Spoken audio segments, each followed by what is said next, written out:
In this video, we're gonna check if you can switch lenses while recording a video on Samsung Galaxy A36 5G. So right now I'm gonna check the 4K 30 FPS recording.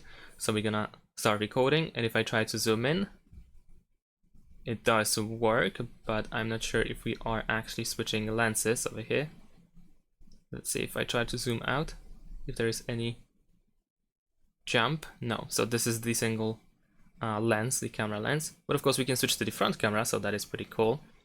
But we're gonna also try something different. We're gonna switch to full HD, and let's see, 60 frames per second. Okay, we're gonna stick with 30, and as you can see, we have the option to switch to the ultra wide camera, but we're gonna first start recording in order to see if it works. And in fact, it does work, so we can switch lenses while recording a video. Thanks for watching, leave a like and subscribe to my channel, and see you in my next videos. Bye!